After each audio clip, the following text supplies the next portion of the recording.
స్వర్గీయ నందమూరి తారక రామారావు గారు దివ్యమోహన్ రూపం నన్ను సినిమా పట్ల ఆకర్షితుని చేసింది. ఆ పిచ్చి భయంకరమైన వ్యామోహంగా మారి సినిమా ఫీల్డ్కి వచ్చేటట్టు చేసింది. ఆయన ఎక్కడున్నా కూడా మా సంస్థని నాలాంటి ప్రపంచవ్యాప్తంగా ఆయనకున్న అభిమానుల్ని నడిపిస్తూ ఉంటారు. తన శక్తితో మమ్మల్ని ముందు నడుపుతుంటారని నమ్మే వీరాభిమాని నేను. సో నేను నా కష్టం వెనక, నా సుఖం వెనక స్వర్గీయ నందమూరి తారక రామారావు గారి దీవెనలు, ఆయన వదిలి వెళ్ళిన ఆశయాలు ఇవన్నీ ఉన్నాయి. అలాంటి ఆత్మవిశ్వాసంతోనూ మడం తిప్పిన పోరాటంతోనూ సినిమా ఫీల్డ్కి వచ్చి దర్శకుడిగా ఎదిగి నిర్మాతగా మారి డిస్ట్రిబ్యూటర్గా, ఎగ్జిబిటర్గా, స్టోరీ రైటర్గా ఎన్ని శాఖలు నిర్వర్తిస్తూ ఈ రోజున మీ అందరి ముందు ఒక గుర్తింపు పొజిషన్ తెచ్చుకున్నందుకు నాకు ఆనందంగా ఉంది. ఇంకా ఇప్పుడు రేయ్ సినిమా అనేది ఒక అద్భుతమైన అనుభవం నాకు నా జీవితంలో. అనుభవం ఎందుకంటున్నానంటే ఎంతో కష్టపడ్డాం. ఆ కష్టం మా ప్రొఫెషన్ రీత్యా కష్టపడతాం ఒకటి, ప్రతికూల పరిస్థితుల్లో అంటే ఏ పని చేసినా కూడా అది మాకు ప్రతికూలం అవుతుండేవి. ఇందులో ఎవ్వరు తప్పు లేదు. కానీ ఆ ప్రతికూల పరిస్థితుల్లో ఒక అనుకూలమైన అద్భుతమైన ప్రోడక్ట్ కోసం కాంప్రమైజ్ కాకుండా పోరాటం చేసే ఒక యుద్ధంలో లేట్ అవుతూ వచ్చింది. దానికి చాలా కారణాలు ఉన్నాయి. ఆ కారణాలన్నీ కూడా ఇది అద్భుతమైన విజయం సాధించిన తర్వాత ఒక బుక్గా కనుక రాస్తే చదివే వాళ్ళకి, ఆ చదివిన ద్వారా వినే వాళ్ళకి నిజంగా ఇన్ని ఘట్టాలు ఉన్నాయి, ఇందులో అందరూ ఇంత కష్టపడినా కూడా ఇన్ని ప్రతికూల పరిస్థితులు ఉన్నాయని ప్రతి ఒక్కరికి అర్థమవుతుంది. నాకు ఎప్పుడు ఒక డైలాగ్ ఎప్పుడు లైఫ్లో నాకు గుర్తుంటుంది. అదే నేను ఫిలాసఫీగా ఫీల్ అవుతుంటాను. మనం అనుకున్నవి ఎప్పుడూ జరగవు, అనుకోనివి మాత్రం అప్పుడప్పుడు జరుగుతుంటాయి. అలా నేను ఎప్పుడు అనుకోలేదు. ఒక 3.5-4 ఏళ్ల పాటు ఒక సినిమా తీయాల్సి వస్తుంది, ఒక సినిమాతో జర్నీ చేయాల్సి వస్తుందని నేనే కాదు, ఏ డైరెక్టర్, ఏ ప్రొడ్యూసర్ ఊహించరు. అలాంటి జరిగింది. బట్ ఈ జరిగిన వాతావరణంలోంచి ఒక అద్భుతమైన ప్రోడక్ట్ని డెఫినెట్గా సాధించామని ఒక ఆత్మసంతృప్తి ఉంది. ఇంత ఒక అద్భుతమైన ప్రాజెక్ట్కి మెటీరియలైజ్ అవటానికి కానీ, ఈ ప్రాజెక్ట్ అనుకోవటానికి కానీ ముఖ్య కారణం సాయి ధరమ్ తేజ్ యొక్క అప్పీరెన్స్ నన్ను అతని వైపు తిప్పుకునేలా చేసింది. సాయి ధరమ్ తేజ్ అంటే నాకు ఎవరో తెలియదు. చాలాసార్లు చెప్పాను. ఒక నిరాశ నిస్పృహ వాతావరణం మధ్యలో నేను బయటకు వచ్చినప్పుడు బౌలింగ్ చేస్తూ కనపడ్డాడు. కనిపించిన మనిషిలో ఆ చిరంజీవి గారి యంగ్ డేస్లో ఉన్న కదలికలు, మూమెంట్స్ కనపడి, ఫీచర్స్ కనపడి సినిమాలో యాక్ట్ చేస్తామని అడిగిన వెంటనే ఇలా మా మామయ్య గారు వాళ్ళు ప్లాన్ చేస్తున్నారని చెప్పారు. ఓహో అలా అనుకుని తర్వాత కొన్ని కనెక్షన్స్ ద్వారా ప్రాజెక్టు పవన్ కళ్యాణ్ గారు గైడెన్స్లో డిసైడ్ అవ్వడం జరిగింది. అదే రేయ్ అనమాట, సాయి ధరమ్ తేజ్ మొదటి చిత్రం. తర్వాత కళ్యాణ్ గారు నుంచి నేను చిరంజీవి గారు హీరోగా ఉన్నప్పుడు అసిస్టెంట్ డైరెక్టర్గా 3 సినిమాలు చేశాను. చిరంజీవి గారి దగ్గరికి వెళ్ళటం, తర్వాత నాగబాబు గారిని కలవటం, వాళ్ళందరి గైడెన్స్లోంచి సినిమా స్టార్ట్ అవ్వడం జరిగింది. ప్రతి దశలోనూ వాళ్ళ యొక్క మోరల్ సపోర్ట్ ఈ ప్రాజెక్టుకి ఉంది. ఒక్కొక్కరు ఒక్కొక్క డిపార్ట్మెంట్లో నిష్ణాతులు, ఆ నిష్ణాతులు యొక్క గైడెన్స్ నుంచి ప్రాజెక్టు డిజైన్ చేయబడి నాకు సపోర్ట్గా ఉండి ఇంత దూరం రావటం జరిగింది. సో ఫైనల్గా ఈ ప్రాజెక్ట్ అనేది నేను ఇంతకుముందు తీసిన ప్రాజెక్ట్స్ అంటే నా కెరీర్ స్టార్ట్ అవడమే కొత్త వాళ్ళతో స్టార్ట్ అయింది. శ్రీ సీతారాముల కళ్యాణం చూద్దాం రారండి, వెంకట్ హీరోగా, చాందిని హీరోయిన్గా ఆ సినిమా తీశాను. నాకు ఫస్ట్ ఫిల్మ్, వాళ్ళకి ఫస్ట్ ఫిల్మ్ మంచి హిట్ అయింది. తర్వాత మళ్ళీ కొత్త వాళ్ళతో లాహిర్లో సినిమాలో ఆదిత్య ఓం అంకితతో తీశాను, అది మంచి హిట్ అయింది. తర్వాత మళ్ళీ రామ్ హీరోగా, ఇలియానా హీరోయిన్గా దేవదాస్ తీశాను, అది మంచి హిట్ అయింది. అలా ఆ ప్రాసెస్లోనే 48 ఏళ్ల వయసులో హరికృష్ణ గారిని హీరోగా ఇమాజిన్ చేసుకుంటూ మా సంస్థ నుంచే, బొమ్మరుల సంస్థ నుంచే సీతయ్య అనే ఒక హీరోగా పెట్టి సినిమా తీశాను. అది సక్సెస్ఫుల్ అయింది. ఆ పరంపరలోనే సాయిధరం తేజ్ని కథానాయకుడిగా ఊహించుకుంటూ ఒక మంచి స్క్రిప్టు, అంటే బ్రహ్మాండమైన వాల్యూమ్ ఉండి, స్పాన్ ఉండి, విపరీతమైన ఖర్చును డిమాండ్ చేసే ఒక కథను అనుకుని తనతో జర్నీ చేస్తే తను దాన్ని క్యారీ చేశాడు.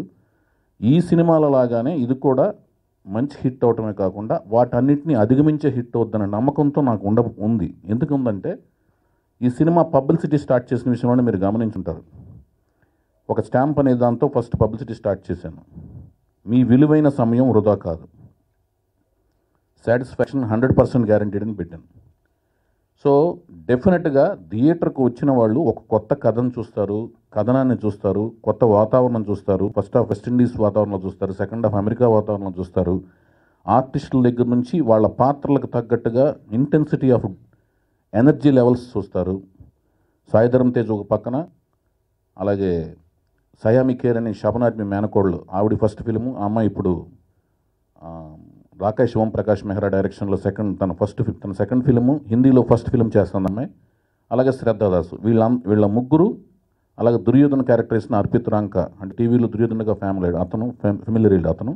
ఈ నలుగురితో తీసిన రే సినిమా మ్యూజిక్ సరుపుకోవడం జరిగింది. తర్వాత ప్లాటినం డిస్క్ రేంజ్కి అమ్మకాలు కూడా జరిగినాయి. మంచి ఆడియో కూడా మంచి హిట్ అయింది. లేటెస్ట్గా ఒక 1 వీక్ బ్యాకే సెన్సార్ అయిపోవడం కూడా జరిగింది. సెన్సార్ సర్టిఫికేట్ పొందాం. వీటన్నిటి దృష్ట్యా ఇప్పుడు ఈ సినిమాకున్న నమ్మకంతో, వాల్యూమ్ తోటి, ఇంటెన్సిటీ ఎంత ఉంది ఈ సినిమా, దానికి తగ్గ ఒక సీజన్ కోసం వెతుకుతూ, మిగతా కారణాల దృష్ట్యా ఇప్పుడు మార్చి 27, ఈ నెల 27 సమ్మర్కి కర్టెన్ రైజర్ ఫిల్మ్ లాగా, సమ్మర్ సీజన్కి కర్టెన్ రైజర్ ఫిల్మ్ లాగా, ఫస్ట్ ఫిల్మ్ లాగా మార్చి 27న మా సినిమా రాబోతుంది అని మీకు తెలియజేయడానికి నేను చాలా ఆనందిస్తున్నాను. అన్ని రకాల అనుకూల పరిస్థితులన్నీ ఏర్పడినాయి, ప్రతికూల పరిస్థితులన్నీ సద్దుమణిగినాయి, అందరినీ మాట్లాడుకోవటం అన్నీ జరిగినాయి.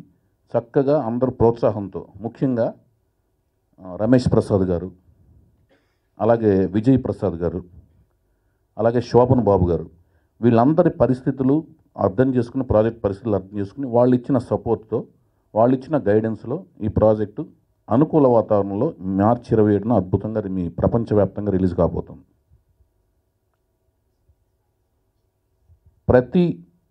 కష్టపడిన ప్రతి ఒక్క వ్యక్తిని ఎంత మూలలో దాక్కున్నా కూడా ఆ ప్రోడక్ట్ని, ఆ మనిషిని, అతని యొక్క టాలెంట్ని గుర్తించే లక్షణం మన తెలుగు ప్రేక్షకులకి ప్రతి ఒక్కసారి ఉందని నిరూపించుకున్నారు. అలాగే మా ఈ కష్టాన్ని కూడా గుర్తించి అద్భుతమైన ఆదరణ ఇస్తారని మనస్ఫూర్తిగా నేను నమ్ముతున్నాను. ఆ నమ్మకంతో ఇవాళ నుంచి ఈ cinema pre release publicity start చేస్తున్నాం. దానికి నాకు ఎన్నాళ్ళుగానో మీరు అందరూ తెలుసు, ఎలక్ట్రానిక్ మీడియా ప్రతినిధులుగాను, జర్నలిజం ప్రతినిధులుగాను, అలాగే అన్ని రంగాల్లో మీరు ప్రతి స్టేజ్లోనూ మీరందరూ నాకు స్నేహితులు, సన్నిహితులు. మీ అందరి ప్రోత్సాహం, గైడెన్స్, సలహాలు ఈ ప్రాజెక్టుకి కావాలి. ఎందుకంటే ఒక కష్టాల్లోంచి వస్తున్న ఈ ప్రాజెక్టుకి మీ బ్లెస్సింగ్స్, మీ విషెస్, మీ తోడ్పాటు, సహకారం కావాలని మనస్ఫూర్తి కోరుకుంటూ, నా ఈ ప్రయత్నం విజయవంతం అవుతుందని పైనుంచి, అలాగే మన తేజు వాళ్ళ మామయ్య గారు చిరంజీవి గారు, పవన్ కళ్యాణ్ గారు, అలాగే అరవింద్ గారు, వీళ్ళందరి సహాయ సహకారాలతో, వాళ్ళ గైడెన్స్తో, అలాగే నన్ను పైనుంచి దీవించే స్వర్గీయ నందమూరి తారక రామారావు ఆశీస్సులతో మార్చి 27న మీ ముందుకు రాబోతుందని తెలియజేయటకు మనస్ఫూర్తిగా ఇంకోసారి ఆనందంగా నేను సెలవు తీసుకున్నాను. ఫస్ట్ ఫిలింలోనే, ఫస్ట్ ప్రొడక్ట్లోనే ఇంత అద్భుతంగా చేశాడేంటి అని డెఫినెట్గా మీరు కాన్ఫిడెన్స్గా చూసి, అంటే మొదటి సినిమా కాదు, ఒక 10 సినిమాల అనుభవంతో చేసిన ఒక ఆర్టిస్ట్ లాగా ఉన్నాడు అన్న రేంజ్కి మీరు ఫిక్స్ అవుతారు, డెఫినెట్గా ఫీల్ అవుతారు. అది నా నమ్మకం. అంత టైం స్పెండ్ చేసి నా ప్రాజెక్ట్కి డేట్స్ ఇచ్చి, అంటే ప్రొడ్యూస్ చేయడం, డైరెక్ట్ చేయడం అనేది క్రియేటివిటీతో కూడిన పని, ప్రొడ్యూస్ చేయడం అనేది వనరులు తీసుకొచ్చే పని. ఈ 2 పనులు కష్టంతో పాటు ఎట్లాంటి పరిస్థితులైనా సరే బెండు తిరిగేలాగా వర్క్ చేయడం అనేది ఆర్టిస్టుల యొక్క సహాయ సహకారాలు డెఫినెట్గా ఉండాలి. అందులో కొత్త ఆర్టిస్టులకి ప్రతిదీ భయంకరంగా ఉంటుంది, భయంగా ఉంటుంది. ఇన్ని గంటలు పని చేయాలా, అమ్మో ఇక్కడ షూటింగ్ దిగిన వెంటనే పని చేయాలా, అక్కడికి వెళ్ళాలి, ఇక్కడికి వెళ్ళాలి. నేను పనిచేసిన ఫస్ట్ ఫిల్మ్ నుంచి కూడా కొత్త ఆర్టిస్టులు అందరూ కూడా నాకు ఎంతో సపోర్ట్ ఇచ్చారు. నా right from the first film నుంచి కూడా నన్ను నమ్మారు. వాళ్ళని నమ్మేటట్టుగా నేను కూడా వాళ్ళని చాలా ఫ్రెండ్లీగాను చాలా చక్కగాను వాళ్ళందరినీ మంచిగా ఒక ఫ్రెండ్లీగా డైరెక్ట్ కాకుండా డీల్ చేశాను. ఇప్పుడు సాయిధరం తేజు ఈ ప్రాజెక్టుకి తనకు అనిపించిన అనుభవాలు కానీ ఈ సినిమా రిలీజ్ అవుతున్నందుకు కానీ ఎక్సైట్మెంట్ కానీ తను మీతో పంచుకుంటాడు. Thank you. వైవే చౌదరి గారు and Yukta sir, thank you so much. మార్చి 27 అనే డేట్కి మాకు చాలా చిన్న సెంటిమెంట్ ఉందండి.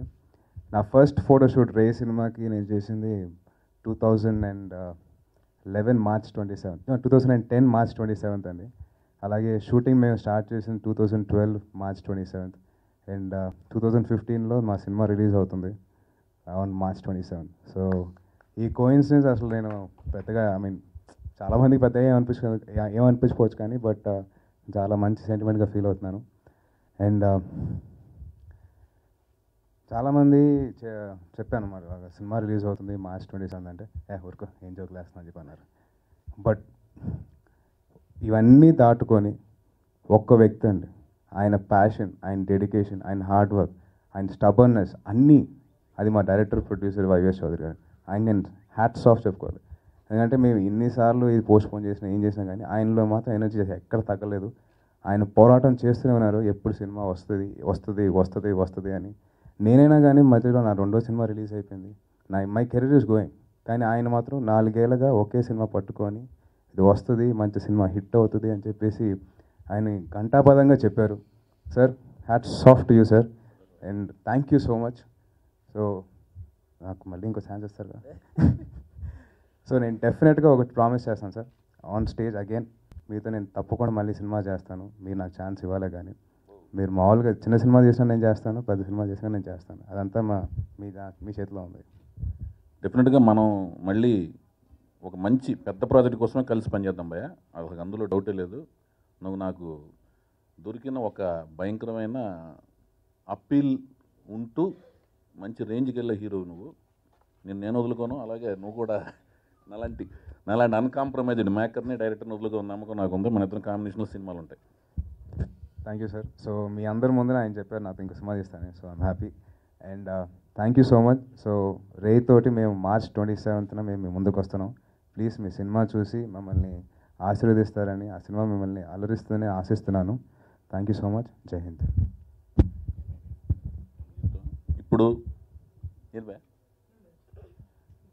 ఇప్పుడు ఈ కార్యక్రమంలోతో మార్చి 27 సినిమా రిలీజ్తో పాటు ఈరోజు హోలీ పండగ. రకరకాల ఈ 3.5-4 ఏళ్ళుగా చాలా పండుగలు వచ్చినాయి వెళ్ళినాయి, ఏమీ నా హృదయానికి తాకలేదు. బట్ ఈ హోలీ అనేది కొంచెం బాడీకి టచ్ అయింది. ఎందుకంటే ఈ రోజు నా సినిమా రిలీజ్ అవుతుందని ఒక నమ్మకానికి వచ్చి అనౌన్స్ చేస్తున్నందుకు నాకు చాలా ఆనందంగాను కలర్ఫుల్గా అనిపిస్తుంది. సో ఈ రోజున ఆ డేట్ అనౌన్స్మెంట్తో పాటు థియేటర్కల్ ట్రైలర్ ఒకటి, ఫ్రెష్ ట్రైలర్ ఒకటి మంచిది, దాంతో మా ప్రచారం స్టార్ట్ అవుతుంది. అది అన్వైల్ చేయటానికి నా డాటర్, తను ఈ సినిమాలో అంటే దేవదాస్ సినిమాలో ఇలియానా చైల్డ్గా ఉన్నప్పుడు తన ఫోటోలే వాడాను. మళ్ళీ తన తర్వాత ఈ సినిమాలో రే సినిమాలో మన సాయిధరం తేజ్కి చెల్లెలి కింద క్యారెక్టర్ ప్లే చేసింది. సో తన చేతుల మీదుగా అంతేకాకుండా తను ఈ సినిమా కో ప్రొడ్యూసరు. సో తను చేతుల మీదుగా ఈ థియేటర్కల్ ట్రైలర్ రిలీజ్ చేయబోతున్నాం. ఈ ప్రాజెక్టు, ఇంత మంచి ప్రాజెక్టుని ఇలా తయారవడానికి ముఖ్యమైన పాత్రధారులు నా ఆఫీస్ టీం మెంబర్స్ అయిన మరొక 2 ముఖ్యమైన వ్యక్తులు ఉన్నారు. నాకు ఎగ్జిక్యూటివ్ ప్రొడ్యూసర్గా ఉండే కోమేని వెంకటేశ్వరరావు.